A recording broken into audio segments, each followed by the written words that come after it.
Hello friends, good morning. നമ്മുടെ Kerala TV സീരിയലിലേക്ക് എല്ലാവർക്കും സ്വാഗതം. അങ്ങനെ ദേ എല്ലാവരും നാല് വഴിക്കായി. മിത്രയെ പഴിയടച്ച് പിണ്ഡം വെച്ചിട്ട് കുടുംബക്കാരവിടെ നിന്ന് അങ്ങ് പോയി.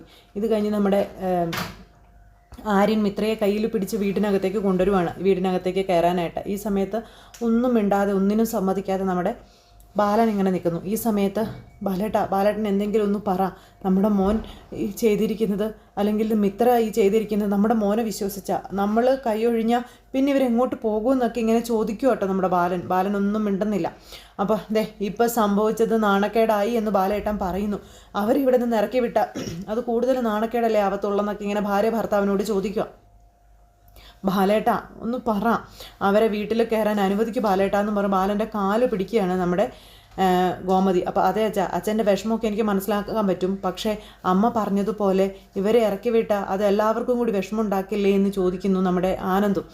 അപ്പോൾ അച്ഛാ സമ്മതിക്കാൻ പറഞ്ഞ ആകാശ് എല്ലാവരും ചേർന്ന് നമ്മുടെ ബാലനെ ഇങ്ങനെ പ്രഷർ ചെലുത്തിക്കൊണ്ടേ ഇരിക്കുകയാണ്. അപ്പോൾ നിങ്ങളുടെ ഇഷ്ടമാണെന്ന് പറഞ്ഞില്ലേ, ഇനി കൂടുതൽ അനുവാദത്തിന് കാത്തു നിൽക്കണം, നിങ്ങൾ വീട്ടിൽ കയറിക്കോളാം, മീന് ചെന്ന് പറയും അവരോട്.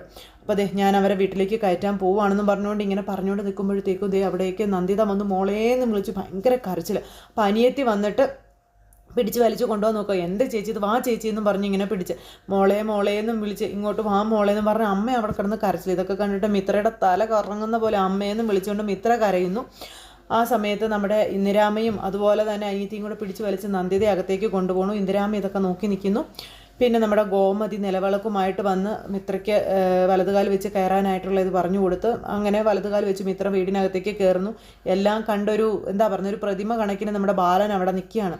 എല്ലാവരും വിളമ്പി വെച്ച ആ ഒരു ഓണസദ്യ അങ്ങനെ തന്നെ അവിടെ ഇരിപ്പുണ്ട്. അങ്ങനെ നമ്മുടെ മിത്ര അവരുടെ വീടിനകത്തേക്ക് വന്ന് കയറി. അത് കഴിഞ്ഞ് ഭഗവാന്റെ മുന്നിൽ വിളക്ക് കൊളുത്തി ആര്യനും മിത്രയും പ്രാർത്ഥിക്കുന്നു. ബാലൻ ഒഴിച്ച് ബാക്കി എല്ലാവരും അവിടെയുണ്ട്, ഇവർക്ക് ചുറ്റിനും ഉണ്ട്. ഈ സമയത്ത് മിത്ര, ആര്യ, നിങ്ങളിവിടെ ഇരിക്കാൻ പറഞ്ഞു നമ്മുടെ ഗോമതി. അങ്ങനെ അവരെ അവിടെ രണ്ടുപേരെയും കൂടെ ഗോമതി വിളിച്ചിരുത്തുന്നു. അപ്പോഴേക്കും ബാലനകത്തേക്ക് കയറി വന്നിട്ട് മുറിയിലേക്ക് കയറി പോകുമ്പോൾ അളിയാ എന്നും പറഞ്ഞ് വിളിച്ചു നമ്മുടെ ധർമ്മൻ. പക്ഷേ അച്ഛൻ മുറിയിലേക്ക് കയറി വാതിൽ കൊട്ടി അടച്ചു. അതെല്ലാവർക്കും ഭയങ്കര സങ്കടമായി. അപ്പോൾ ഇങ്ങനെ ഇവരെ ഇങ്ങനെ വിഷമിപ്പിക്കരുത് നല്ലൊരു ദിവസമായിട്ട് എന്നും പറഞ്ഞുകൊണ്ട് അന്നേരത്തേക്കും ഇങ്ങനെ നമ്മുടെ ഗോമതി പറയാം. അതെ, ആരും ചോദ്യം ചെയ്യലും ഭീഷണിപ്പെടുത്തൽ അല്ലെങ്കിൽ ഒന്നും വേണ്ട, ഇന്നത്തെ ഇതൊന്ന് കഴിയട്ടെ എന്ന് പറഞ്ഞു മീനും.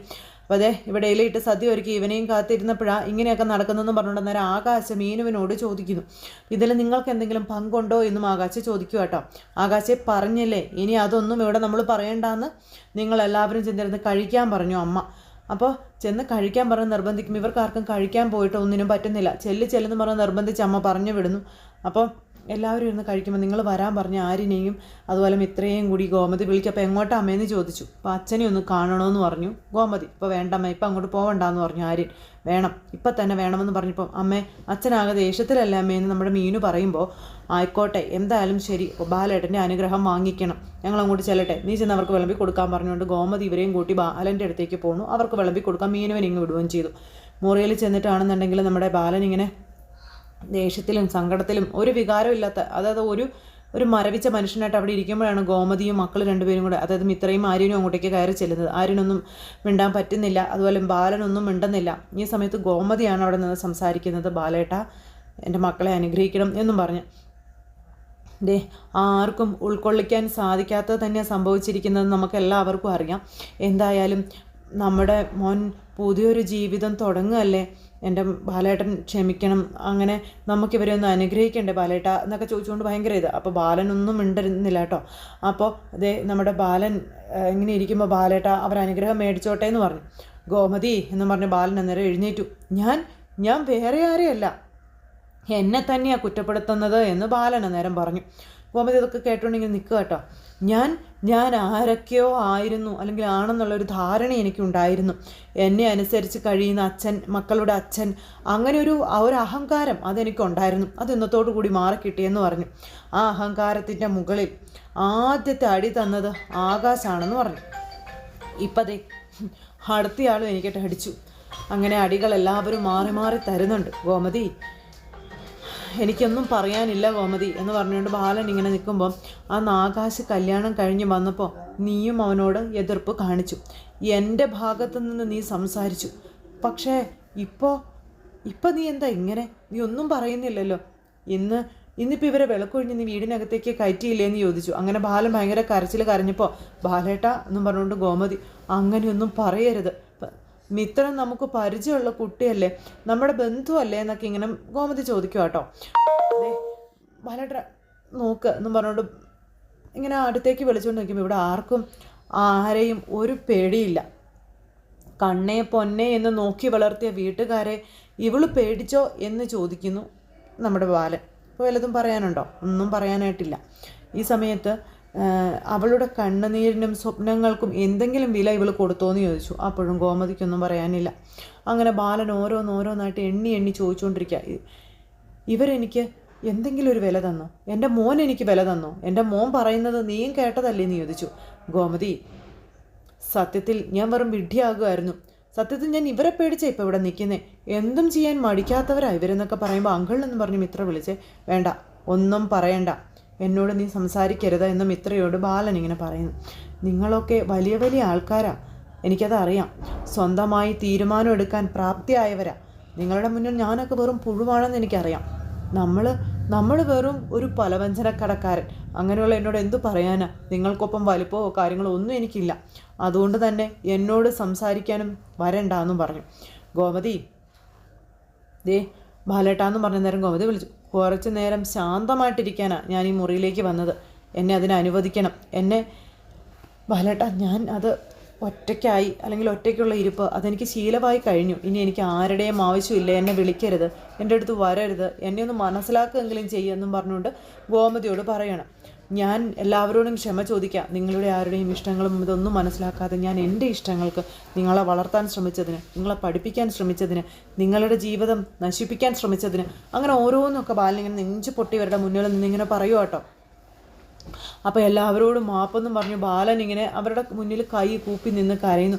ബാലേട്ടാന്നും വിളിച്ചുകൊണ്ട് നമ്മുടെ ഗോമതി എന്നിട്ട് ഇങ്ങനെ അവിടെ നിന്ന് കരയുമ്പോൾ ആരൻ ഗോമതിയെ വിളിച്ചുകൊണ്ട് അമ്മ അച്ഛൻ ഒറ്റയ്ക്ക് ഇരിക്കട്ടെ എന്നും പറഞ്ഞു. അങ്ങനെ അവർ പുറത്ത് പോയി.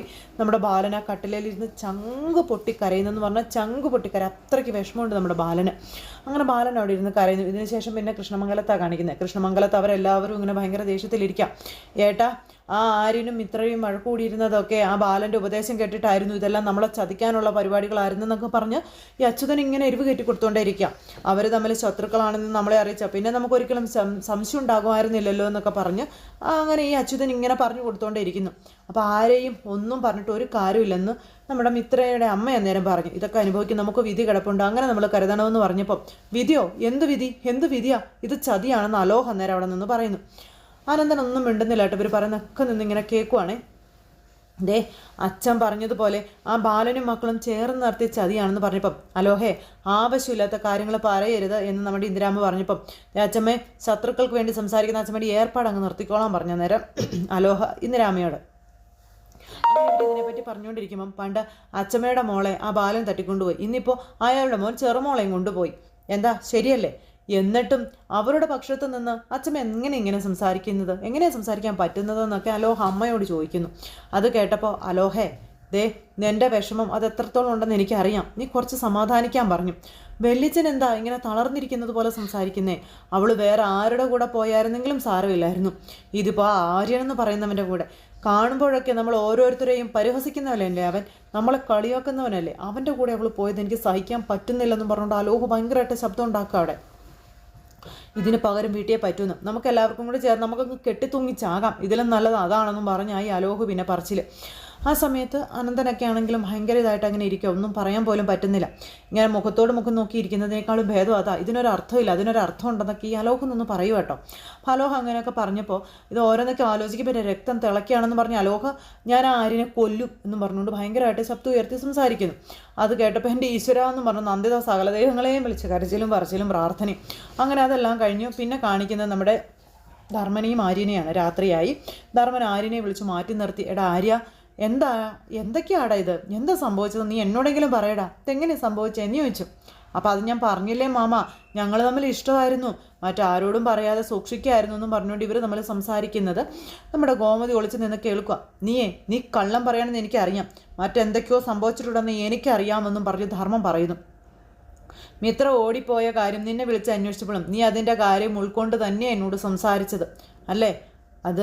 അത് ഞാൻ അഭിനയിക്കായിരുന്നു മാമ. അല്ല, ഇപ്പോഴാണ് നീ എൻ്റെ മുന്നിൽ അഭിനയിക്കുന്നത്, ഇതെല്ലാം കോമതി കേൾക്കുമല്ലേ. അപ്പോൾ മമ്മ പ്ലീസ്, എനിക്ക് തർക്കിക്കാനൊന്നും വയ്യ, ഞാൻ ആകെ ക്ഷീണിച്ചിരിക്കുകയാണെന്ന് പറഞ്ഞ് ആര്യം പോകുമ്പോൾ, എടാ ഞാനൊന്ന് നിന്നോട് ചോദിച്ചോട്ടെ, ഗുരുവായൂർ പോയി നീ എവിടെ വെച്ചാ മിത്രയെ കണ്ടത് എന്നിങ്ങനെ ചോദിക്കുന്നു. അത് കേട്ടപ്പോൾ എറണാകുളത്ത് വെച്ചാ കണ്ടതെന്ന് പറഞ്ഞു. എറണാകുളത്ത് വെച്ചോ? അതെങ്ങനെ എറണാകുളത്ത് വെച്ച് കാണും? ആ അതെ, നീ ഗുരുവായൂരിൽ നിന്ന് എറണാകുളത്തേക്ക് വന്നോ?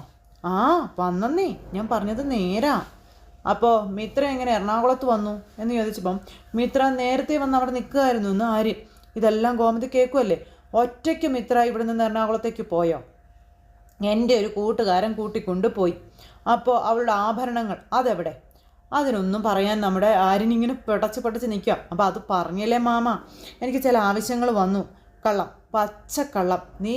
നീ എല്ലാവരെയും മണ്ടന്മാരാക്കിക്കോ, എന്നെ ആക്കണ്ട.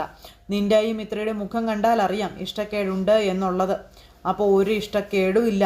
ഇന്നത്തെ ബഹളങ്ങളൊക്കെ കണ്ട് പാവം മിത്ര പേടിച്ചിരിക്കുന്നത് കൊണ്ടാ. അപ്പോൾ ഇല്ല ആര്യ, നീ പറയുന്നതെല്ലാം കള്ളമാണ്. ഏത് രീതിയിൽ ആലോചിച്ചാലും നീ പറയുന്നതൊന്നേ അങ്ങോട്ട് കൂടിച്ചേരുന്നില്ലടാ എന്ന് പറഞ്ഞുകൊണ്ട് ധർമ്മൻ ഇങ്ങനെ പറയുക കേട്ടോ. കൊള്ളക്കഥകളാണ് നീ ഈ പറയുന്നത്, നുണയാണ് നീ പറയുന്നത്. അങ്ങനെയെങ്കിൽ അങ്ങനെ ആരെയും വിശ്വസിപ്പിക്കണമെന്ന് എനിക്കില്ല. ഞാൻ എൻ്റെ വഴിക്ക് വിട്ടേക്കാൻ പറഞ്ഞു. എടാ, 2 കുടുംബങ്ങളെ തകർത്തിട്ട് വന്നൊന്ന് പറയുന്നത് കേട്ടില്ല നിന്നെ ഞാനൊന്നും പറഞ്ഞുകൊണ്ട് ധർമ്മൻ ഇങ്ങനെ പറയുമ്പോൾ നമ്മുടെ ആര്യനും അതിനനുസരിച്ചുള്ള തറുതല പറഞ്ഞുകൊണ്ടിരിക്കുക. പക്ഷേ ഇത് ഞാൻ വിശ്വസിക്കില്ലെന്നും പറഞ്ഞുകൊണ്ട് നമ്മുടെ ധർമ്മൻ അവിടെ നിന്ന് ഇറങ്ങിപ്പോയി കഴിഞ്ഞപ്പം അമ്മ മോൻ്റെ അടുത്തേക്ക് വന്നു. നമ്മളീ പറയുന്നതൊന്നും വിശ്വസിക്കാൻ ആർക്കും പറ്റില്ല. ഒരുപാട് ആൾക്കാരെ പറ്റി ഞാൻ പലതും കേട്ടിട്ടുണ്ട്. പക്ഷേ മോനെ, ഒരമ്മയ്ക്ക് വേണ്ടി മറ്റൊരു മകനും ഇത്രയും വലിയ ത്യാഗമൊന്നും ചെയ്തിട്ടുണ്ടാവില്ലടാ എന്നും പറഞ്ഞ് അമ്മ മോനോട് പറയാം. ആരിനൊന്നും മിണ്ടുന്നില്ല കേട്ടോ, എല്ലാം കേട്ടുകൊണ്ട് നിൽക്കുക. മോനെ, എടാ നീ അമ്മയെ ശപിക്കല്ലേടാ എന്നും പറഞ്ഞുകൊണ്ട് ഗോമതി ഭയങ്കര കരച്ചിൽ ആരിൻ്റെ മുന്നിൽ വന്ന് നിന്ന്. ഇത്രയും ആക്ഷേപങ്ങൾ കേട്ടിട്ടും എല്ലാവരും അവഹേളിച്ചിട്ടും നീ അമ്മയെ ഒറ്റ കൊടുത്തില്ല എന്നുള്ള കാര്യം ഗോമതി പറയണോ ആര്യനോട്?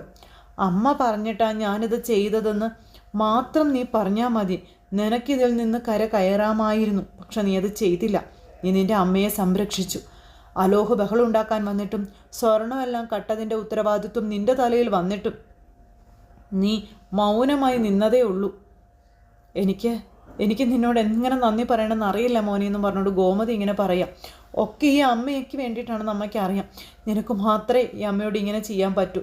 ഏതെങ്കിലും ഒരു നിമിഷം നിനക്കെല്ലാം തുറന്നു പറയാൻ തോന്നുന്നുണ്ടെങ്കിൽ നീ പറഞ്ഞോളാൻ പറഞ്ഞു. ദേ, അമ്മ വെറുതെ പറയല്ല, ഇത് എല്ലാം ആലോചിച്ച് ഉറപ്പിച്ച് തന്നെയാണ് പറയുന്നതെന്നും പറഞ്ഞുകൊണ്ട് ഗോമതി ഇങ്ങനെ ഇതും ഇങ്ങനെ പറഞ്ഞ് മകനെ സമാധാനിപ്പിക്കുന്നിടത്ത് ഇന്നത്തെ കഥ അവസാനിച്ചു. അപ്പോൾ എല്ലാവരും കാത്തിരുന്ന് കാണണം കേട്ടോ. ആരും തന്നെ മിസ് ചെയ്ത് കളയരുതേ. എല്ലാവർക്കും നല്ലൊരു ദിവസം ആശംസിക്കുകയാണ്. നമ്മളുടെ സൂപ്പർ ഹിറ്റ് കഥകളുമായി കാണുന്നത് വരെ എല്ലാവർക്കും നന്ദി. See you again. Take care. Bye by.